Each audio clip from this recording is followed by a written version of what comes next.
Hello everyone, আমি সমাপ্তি ঘোষ। আমি আজকে 5 কিংডম অফ ক্লাসিফিকেশন নিয়ে কথা বলবো, যেটা ক্লাস 9-এর ফার্স্ট চ্যাপ্টারে লাইফ অ্যান্ড ডাইভার্সিটির topic. Okay, 5 kingdom of classification কে প্রবর্তন করেন? বিজ্ঞানী R.H. হুটেকার। বিজ্ঞানী R.H. হুটেকার 1969-এ 5 কিংডম অফ ক্লাসিফিকেশন প্রবর্তন করেন। তিনি কে ছিলেন? তিনি ছিলেন আমেরিকার প্ল্যান্ট ইকোলজিস্ট। ওকে, সো তারপরে আমরা ইকোলজি যখন আরও একটু বেশি ডিটেলসে জানবো, তখন জানবো যে ইকোলজির যে আলফা, বিটা, গামা, ডাইভার্সিটি যেগুলো ভাগ করেছিলেন তিনি এই বিজ্ঞানী R.H. হুটেকার। তিনি এই 5 কিংডম ক্লাসিফিকেশনে 5টা কিংডম কী কী নাম দিয়েছিলেন? মনেরা, প্রোটিস্টা, ফাঞ্জি, প্ল্যান্ট এবং অ্যানিমেলিয়া। এরপর এই 5টি কিংডমের মধ্যে মনেরা হচ্ছে প্রোক্যারিওটিক। তাহলে মনেরা হচ্ছে prokaryotic organism. Prokaryotic unicellular. Okay, protista হচ্ছে ইউক্যারিওটিক।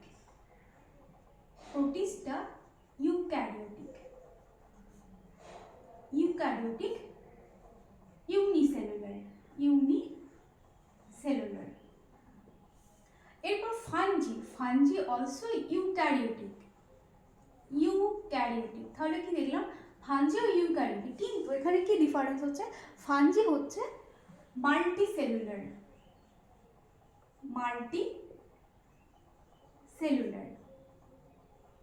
ওকে, এরপর প্ল্যান্ট মানে হচ্ছে প্ল্যান্ট। আমরা জানি যে প্ল্যান্ট হচ্ছে ইউক্যারিওটিক। তাহলে প্ল্যান্ট ইউক্যারিওটিক মাল্টিসেলুলার।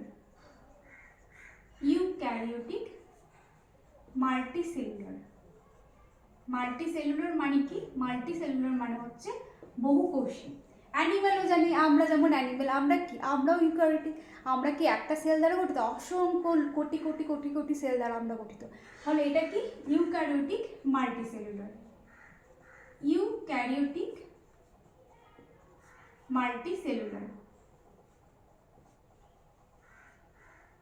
এরপর ব্যাপার হচ্ছে যে R.H. হুইটেকার বিজ্ঞানী যে ক্লাসিফিকেশনটা করেছিলেন কিসের উপর ভিত্তি করে করেছিলেন? তিনি প্রধানত তার কোষের বৈচিত্র্য, কোষের গঠনগত যে বৈচিত্র্য সেটার উপর ভিত্তি করে, কোষের যে জটিলতা বা কমপ্লেক্সিটি সেটার উপর ভিত্তি করে, কোষের নিউট্রিশন বা পুষ্টি কীভাবে নিচ্ছে এই কিংডমরা তার উপর ভিত্তি করে, আর থার্ড হচ্ছে যে রিপ্রোডাকশনের উপর ভিত্তি করে তিনি এই ক্লাসিফিকেশনটা করেছিলেন। এরপর দেখা যাক প্রত্যেকটা যে কিংডমে তোমাদের বেসিক ফিচার দেওয়া আছে। এই 5টা কিংডম, এই বেসিক 5টা যে, এরপর এই যে 5টা যে কিংডমে ক্লাসিফিকেশন করা হচ্ছে, রাজ্যে ভাগ করা হচ্ছে, এই প্রত্যেকটা রাজ্যের বেসিক যে ক্যারেক্টারিস্টিক সেগুলো তোমাদের দেওয়া আছে। মনেরা হচ্ছে সবথেকে প্রিমিটিভ জীবগোষ্ঠী, অর্থাৎ পৃথিবীর উৎপত্তির পর এরা প্রথম এসেছিল এই মনেরা কিংডম। এই মনেরা কিংডমের মধ্যে আমরা কাদেরকে পাচ্ছি? ব্যাকটেরিয়া, আর্কিব্যাকটেরিয়া, এদেরকে আমরা পাচ্ছি।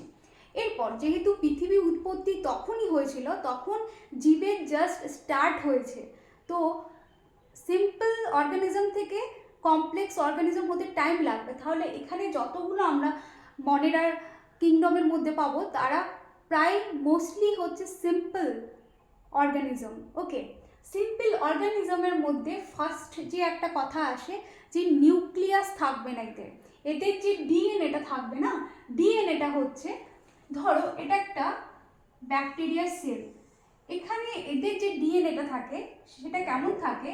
ডিএনএটার একটা নিউক্লিয়াসের মধ্যে থাকে আমাদের ডিএনএ, কিন্তু এদের ডিএনএ এই সাইটোপ্লাজমের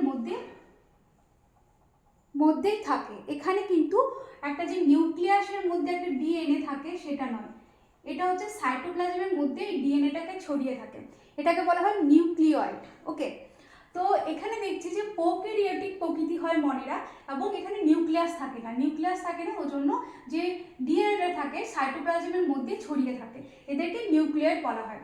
মেমব্রেন বাউন্ডেড অর্গানেলস থাকে না। মেমব্রেন বাউন্ডেড অর্গানেলস কি?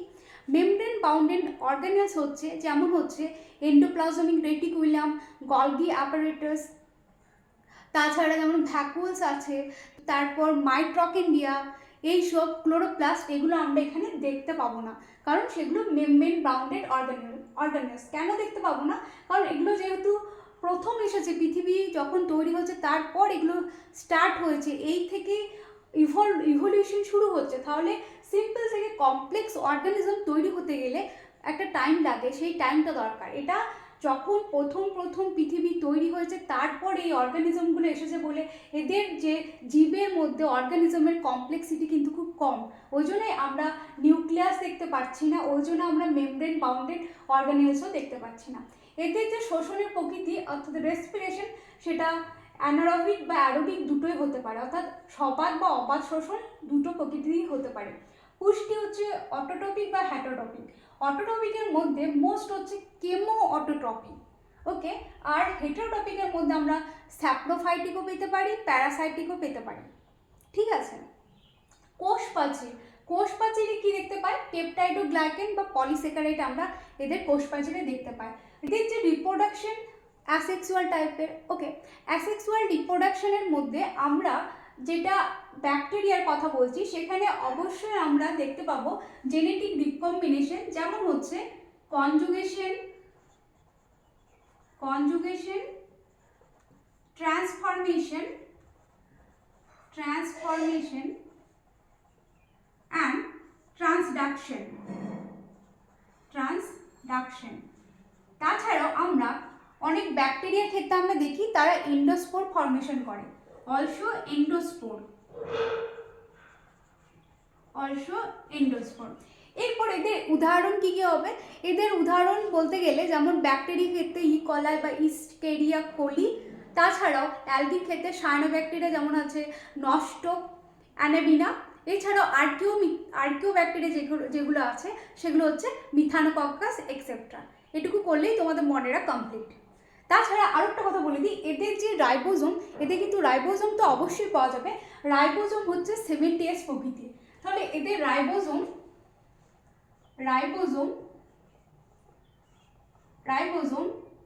70S প্রকৃতির। এদের সাব ইউনিট কি কি? এদের সাব ইউনিট হচ্ছে 50S এবং 30S সাব ইউনিট। প্রোটিস্টার মধ্যে কি কি পড়ছে? প্রোটিস্টার মধ্যে পড়ছে ডাইনোফ্লাজেলেট, ডায়াটামস, স্লাইম মোল্ড, এইসবগুলো এই প্রোটিস্টার মধ্যে পড়ছে। এদের কি বৈশিষ্ট্য? এরা কিন্তু এককোষী, কিন্তু এরা ইউক্যারিওটিক জীব, অর্থাৎ এরা এককোষী কিন্তু এরা ইউক্যারিওটিক জীব। নিউক্লিয়াস থাকে এবং হিস্টোন প্রোটিন থাকে। হিস্টোন প্রোটিন কি সেটা আমি বলছি। পুষ্টি হচ্ছে ফটোসিনথেটিক, স্যাপ্রোফাইটিক, প্যারাসাইটিক এবং মিক্সোট্রফিক, ওকে। ফটোসিনথেটিক মানে বুঝতে পারছো যে ফটোসিনথেসিস করতে পারে। স্যাপ্রোফাইটিক কারা হয়? যারা কোনো কিছু মৃত বস্তুর ওপর জন্মায় তাদেরকে বলা হয় স্যাপ্রোফাইটিক বা মৃতজীবী। প্যারাসাইটিক হচ্ছে কোনো লিভিং অর্গানিজম থেকে তারা খাবার নিচ্ছে, পরভোজী, সেটা হচ্ছে প্যারাসাইটিক। মিক্সোট্রফিক মানে এখানে দুটো রকমের কাজ হচ্ছে, যেটার উদাহরণ হচ্ছে ইউক্লিনার ক্ষেত্রে সে ফটোসিনথেটিকও করতে পারে, অলসো সে কি কাজ করে? সে হলোজৈক অর্থাৎ ফটোসিনথেটিকেও কাজ করে এবং হলোজৈক মানে কোনো বস্তুকে সে ডাইজেস্ট করে খেয়ে নিতেও পারে, এটা হচ্ছে ইউগ্লিনা। রিপ্রোডাকশন টাইপ হচ্ছে অ্যাসেক্সুয়াল এবং সেক্সুয়াল রিপ্রোডাকশন। এরপর এগুলোর উদাহরণ কি? এগুলোর উদাহরণ হচ্ছে অ্যামিবা, প্যারামেসিয়াম, ইউগ্লিনা, ঠিক আছে। এরপর বলছি যে হিস্টোন প্রোটিন কি? হিস্টোন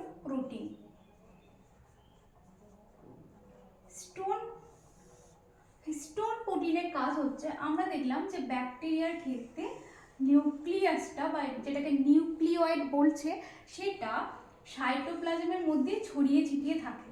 এবার অনেকটা জায়গার মধ্যে ছড়িয়ে রয়েছে এই নিউক্লিয়াসটা, কিন্তু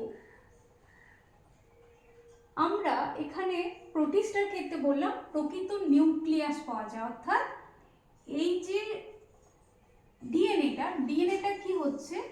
ডিএনএটা একটা নিউক্লিয়াস, এটা নিউক্লিয়াসের মধ্যে এই ডিএনএটা রয়েছে, ঠিক আছে। এরপরে হিস্টোন প্রোটিন, এখানে ডিএনএটা অনেকটা জায়গা জুড়ে ছড়িয়ে রয়েছে।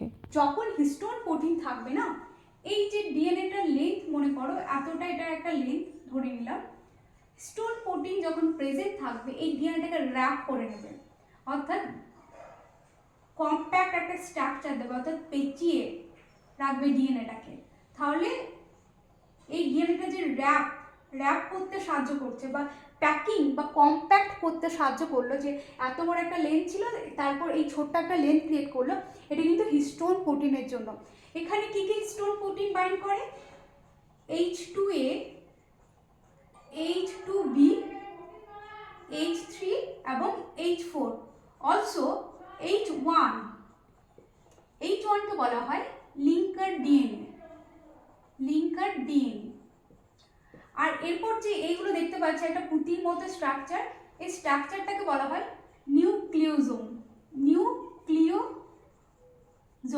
এটাকে বলা হয় ব্রিড অন এ স্ট্রিং, অর্থাৎ একটা পুঁতির মালা যেমন দেখতে হয় সেটা এরকম দেখতে মনে হয়। তাহলে এই যে হিস্টোন প্রোটিনের কাজ কি হচ্ছে, এই যে ডিএনএ খোলা একটা এতটা জায়গা জুড়ে ছিল, হিস্টোন প্রোটিন প্যাক করছে, কম্প্যাক্ট একটা স্ট্রাকচার প্রোভাইড করছে ডিএনএ, ঠিক আছে। ওই জন্য হিস্টোন প্রোটিন থাকলে কি হচ্ছে, যে ডিএনএটা এতটা জায়গা নিচ্ছিল সেটা কমে গিয়ে একটা ছোট্ট জায়গার মধ্যে চলে আসছে।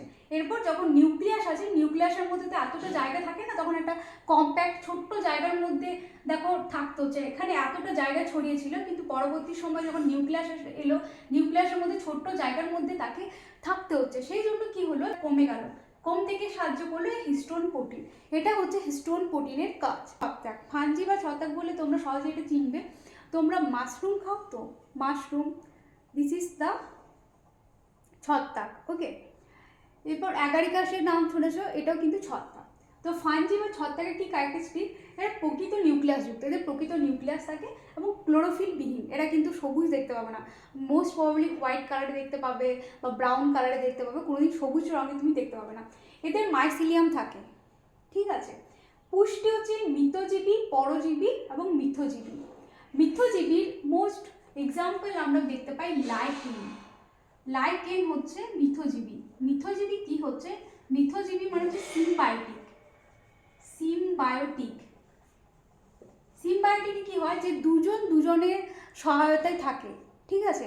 মানে লাইকেন কি দ্বারা গঠিত? লাইকেন গঠিত অ্যালগি আর ফাঞ্জি মিলে, এরা দুজন দুজনকে সাহায্য করে নিয়ে তৈরি হচ্ছে লাইকেন। এটা হচ্ছে সিম্বায়োটিক অ্যাসোসিয়েশন, ওকে। এবার এদের সঞ্চিত খাদ্যবস্তু কি? গ্লাইকোজেন এদের সঞ্চিত খাদ্যবস্তু। আর রিপ্রোডাকশন অ্যাসেক্সুয়াল বা সেক্সুয়াল হতে পারে। এদের এক্সাম্পল যেমন হচ্ছে এরা কিন্তু এককোষীয় হতে পারে। এরা ফাঞ্জি মোস্টলি মাল্টিসেলুলার, কিন্তু এককোষীর একটা উদাহরণ হচ্ছে ইউনিসেলুলার ইস্ট, ওকে। এরপর দেখি ছত্রাক বা ফাঞ্জির উদাহরণ হচ্ছে মিউকর, ওকে। তারপর প্রাক্সেনিয়া গ্রিমিনিস টিটিসি, এটা একটা রোগ যেটা তোমার গম গাছে দেখতে পাওয়া যায়। এছাড়া অ্যাগারিকাস, তোমরা প্রচুর অ্যাগারিকাস দেখেছো। অ্যাগারিকাস দেখতে কেমন? অ্যাগারিকাস দেখতে হচ্ছে ওই যে ব্যাঙের ছাতা বলি না, দিস ইজ কল অ্যাগারিকাস, এটা হচ্ছে অ্যাগারিকাস, ওকে। এরপর আরেকটা যে বৈশিষ্ট্য, যে এর যে কোষপ্রাচীর, ফাঞ্জির কোষপ্রাচীর নির্মিত হয় কাইটিন দ্বারা। তাহলে কোষপ্রাচীর ফাঞ্জির হচ্ছে কাইটিন দ্বারা গঠিত। হলো এরপর দেখবো যে প্ল্যান্টস কিংডম হচ্ছে প্ল্যান্টে, অর্থাৎ উদ্ভিদ রাজ্য সম্পর্কে দেখবো। এরা হচ্ছে বহুকোষী, এটা সবাই জানো, বহুকোষী এবং হচ্ছে যে ইউক্যারিওটিক অর্গানিজম। এদের যে গ্রোথ হচ্ছে অনিয়মিত গ্রোথ, মানে স্পেসিফিক একটা হবে সেরকম না, অনিয়মিত গ্রোথ। এরা হচ্ছে প্লাস্টিড থাকে। প্লাস্টিড হচ্ছে একটা হচ্ছে মেমব্রেন বাউন্ডেড অর্গানেলস, অর্থাৎ হচ্ছে এটা পর্দায় ঘেরা কোষাঙ্গাণু। প্লাস্টিডে কি বলেছিলাম, যে ক্লোরোপ্লাস্ট থাকে।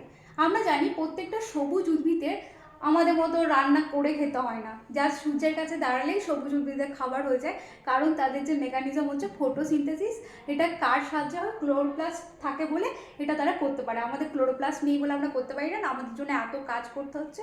আমরা যদি ক্লোরোপ্লাস্ট থাকতো, আমরা অটোমেটিকলি সূর্যের কাছে দাঁড়িয়ে এরকম হাত পাততাম, অটোমেটিকলি খাবার তৈরি হয়ে যেত, কোনো ঝামেলা থাকতো না। কিন্তু আমাদের সেটা নেই, সেটা উদ্ভিদের আছে, ঠিক আছে।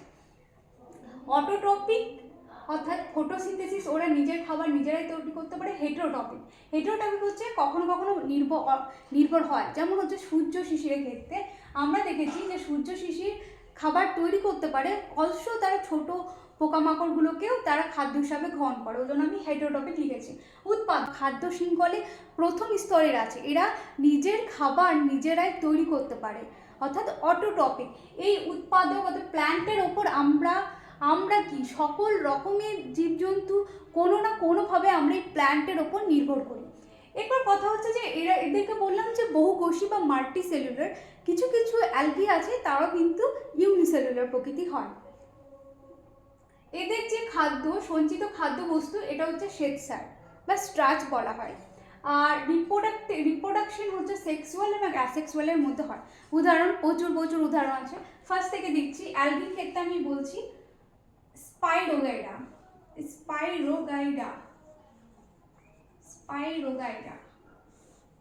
ওকে, অ্যালগির ক্ষেত্রে বললাম স্পাইরোগাইডা। ওকে, তারপর আছে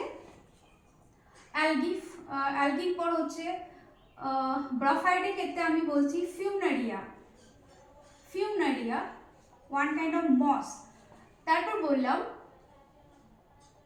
ফার্ন, টেরিস। ওকে, টেরিস হচ্ছে টেরিডোফাইটের একটা পার্ট। আর একটা প্ল্যান্ট হচ্ছে kingdom gymnosperm, this is a pinus. আর একটা হচ্ছে অ্যাঞ্জিওস্পার্মের উদাহরণ দেবো, ওই যে ম্যাঙ্গিফেরা ইন্ডিকা, আম গাছ।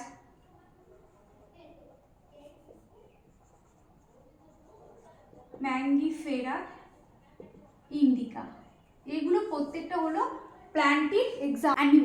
অ্যানিমেলিয়া হচ্ছে কি, অ্যানিমেলিয়া আমরাও অ্যানিমেল, ওকে, আমরা যে খুব ভদ্র সেটা নয়, আমরাও ভীষণ কমপ্লেক্স মাইন্ডসেটের মানুষ, ঠিক আছে, মানুষের ওপর কিছু নেই। তো আমরাও এই অ্যানিমেলিয়ার অন্তর্ভুক্ত, ঠিক আছে। অ্যানিমেলিয়া কি হচ্ছে বহুকোষীয় প্রকৃতি, মেটাজোয়া, এদেরকে মূলত মেটাজোয়া বলা হয়। দেহ নিয়তকার গঠন বিশিষ্ট। আমাদের দেহে কি দেখতে পাই, কলা, তন্তু এবং অঙ্গ দ্বারা গঠিত। কোষ প্রাচীর আমাদের থাকে না, আমাদের সেল মেমব্রেন আছে, কোষ প্রাচীর নেই। হলোজৈব পুষ্টির প্রকৃতি হয়।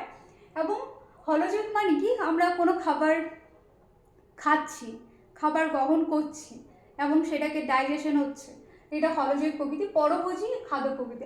আমরা কি নিজেদের খাবার নিজেরা তৈরি করতে পারি না, আমরা অলওয়েজ নির্ভর করি কারোর ওপর। ওর জন্য আমরা পরভোজী খাদ্য প্রকৃতি, খেয়েই যায়, অলওয়েজ কিছু খাওয়ারই চিন্তা আমাদের।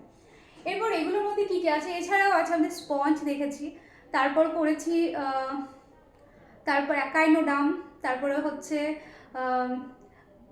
মোলাস্কা, আর্থ্রোপোডা, তারপর কর্ডাটা, নন কর্ডাটা, যত ভাগ আছে সবগুলোই অ্যানিমেলিয়ার কিংডমের মধ্যে পড়ে। এরপর তোমাদের অ্যানিমেলিয়া এবং প্ল্যান্টটির ডিটেলস ক্লাসিফিকেশন আছে, সেগুলো আমরা দেখব। আচ্ছা, তোমাদের বলি, তোমাদের বন্ধু বান্ধবদের এই চ্যানেলটা শেয়ার করো। আশা করি তোমরা কিছু না কিছু উপকৃত হচ্ছ। তোমাদের সহযোগিতা যদি থাকে তাহলে আরও কিছু জিনিস আরও ভালোভাবে রিপ্রেজেন্ট করতে পারবো।